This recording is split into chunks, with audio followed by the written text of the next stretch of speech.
Assalamualaikum warahmatullahi wabarakatuh. Hai anak-anak ibu semuanya, selamat bertemu kembali pada pembelajaran hari ini. Apakah Ananda masih semangat? Alhamdulillah, luar biasa. Allahu Akbar. Anak-anak ibu semuanya, sebelum mulai, marilah kita sama-sama membaca basmalah. Selamat mengikuti. Oke, selamat bertemu kembali pada pembelajaran IPA kali ini dengan materi organ dan sistem pernafasan pada manusia.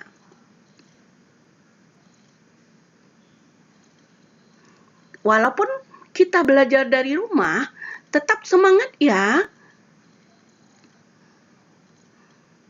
KD-IPA kali ini adalah 3.2 4.2.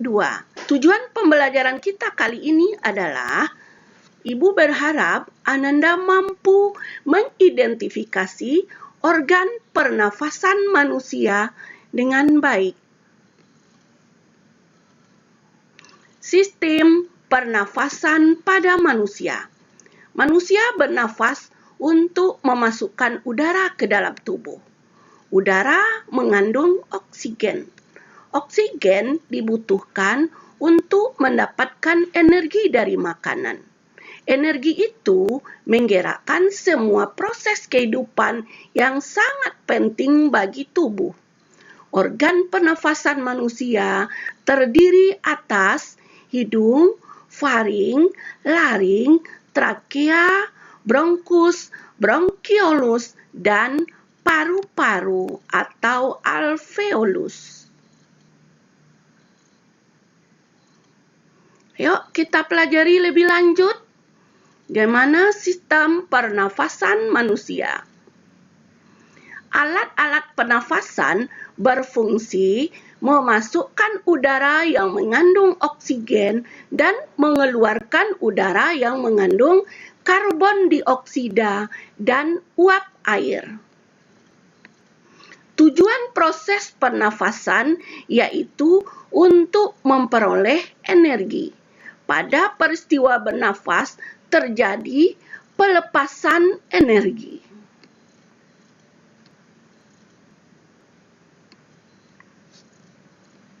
Yuk kita cari lebih rinci lagi.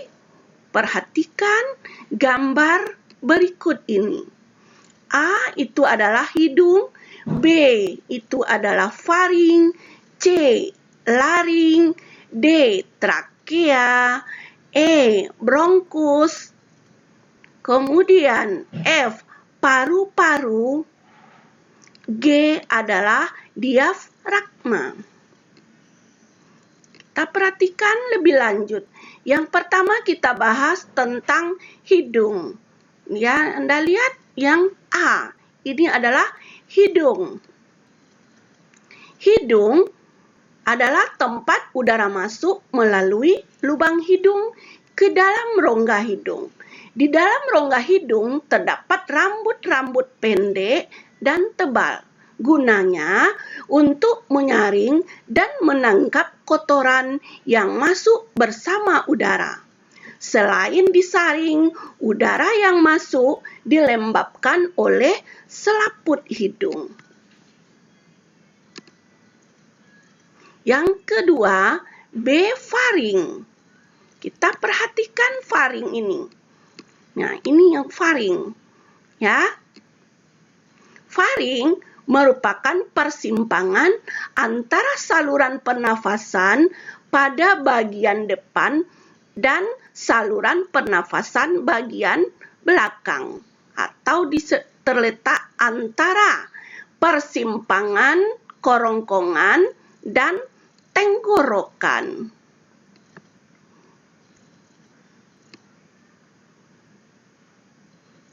Selanjutnya C, laring. Kita lihat posisi laring.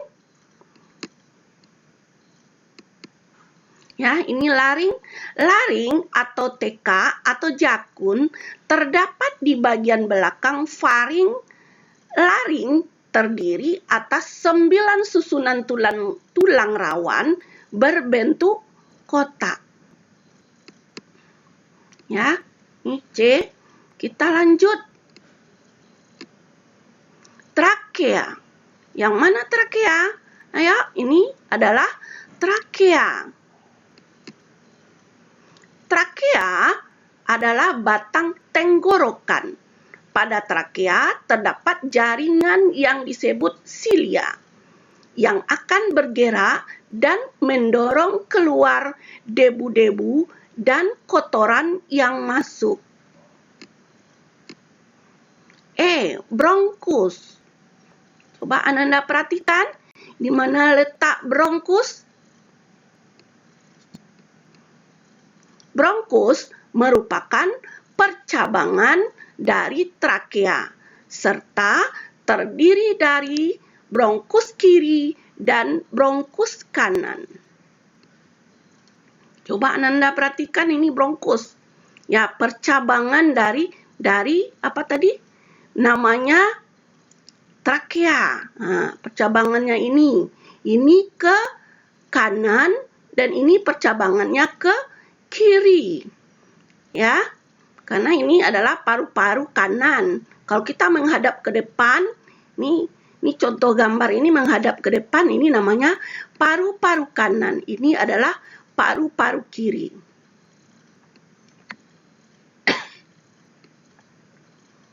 Bronkiolus. Coba Ananda perhatikan yang mana bronkiolus itu. Bronkiolus merupakan percabangan dari bronkus. Nah, percabangan ini bronkus tadi kan? Bronkus kanan dan bronkus kiri. Ini percabangannya disebut dengan bronkiolus.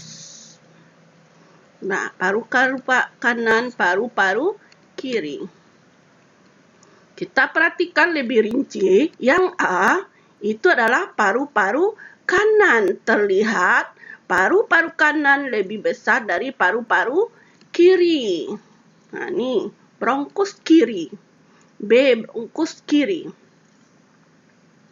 Karena paru-paru kanan terdiri dari 3 gelambir, sementara paru-paru kiri terdiri dari 2 gelambir.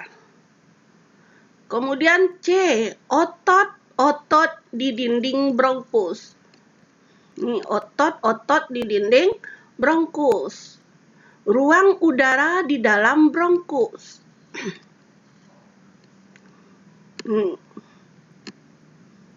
Bagian dalam bronkus. Nah, ini. Ya. Bagian dalam bronkus. Kemudian F, alveoli. G, ruang udara alveoli. H adalah pembuluh darah. I adalah bronkiola. Kita lihat, alveolus adalah percabangan dari bronkus. Ya, alveolus terdapat dalam paru-paru.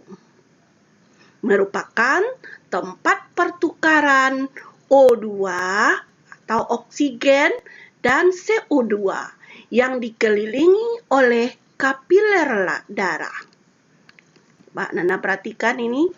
Ya, ini namanya adalah bronkiolus.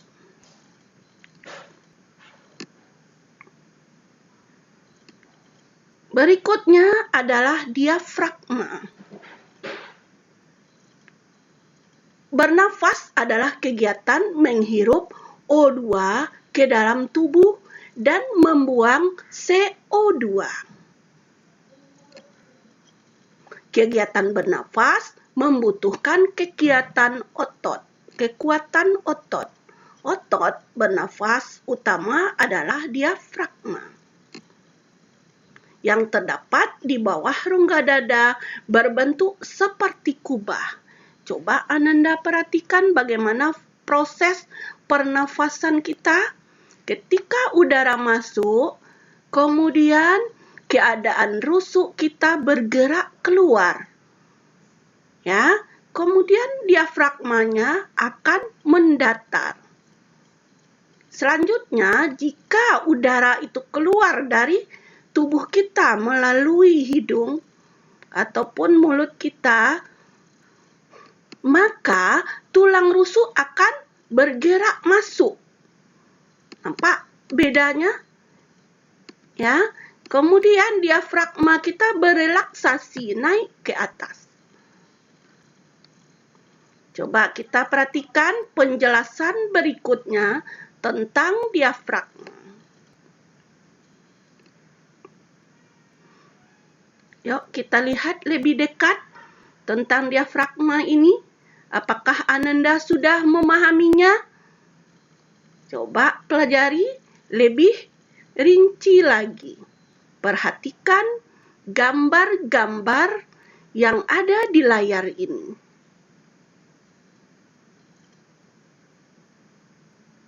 Saat kita menghirup udara, diafragma akan berkontraksi menjadi lebih datar.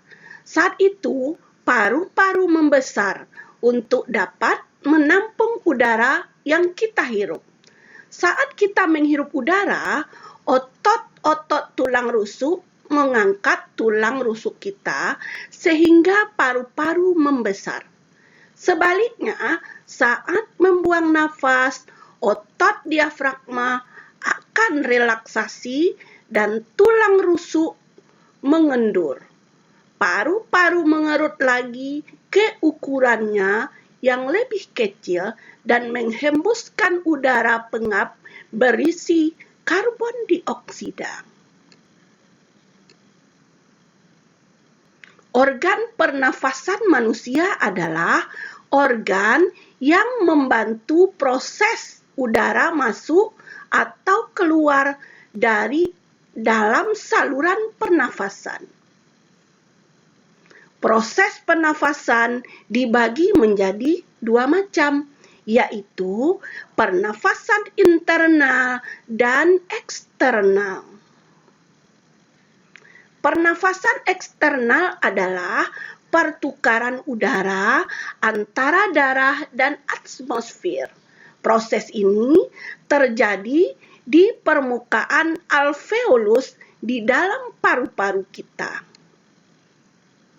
Pernafasan internal adalah pertukaran udara yang terjadi antara darah dan sel-sel tubuh. Teknik pernafasan manusia juga ada dua, yaitu pernafasan dada dan pernafasan perut. Pernafasan dada terjadi karena gerakan tulang rusuk oleh otot-otot antar rusuk. Pengambilan udara terjadi saat otot antar rusuk berkontraksi atau mengerut, sehingga tulang rusuk terangkat ke atas, menyebabkan rongga dada dan paru-paru membesar. Sedangkan pernafasan perut adalah pernafasan yang melibatkan otot diafragma. Saat kita bernafas dengan cara ini, perut akan membesar atau mengecil. Hal ini sering dilakukan oleh para penyanyi. Ya, mereka lebih mengandalkan otot perut daripada otot dada, sehingga mereka bisa bertahan untuk bernyanyi. Demikianlah pembelajaran kita kali ini. Mudah-mudahan Ananda tetap semangat dalam pembelajaran ini. Jika Ananda masih belum memahami pembelajaran ini, silakan diulang kembali video ini. Terima kasih. Assalamualaikum warahmatullahi wabarakatuh.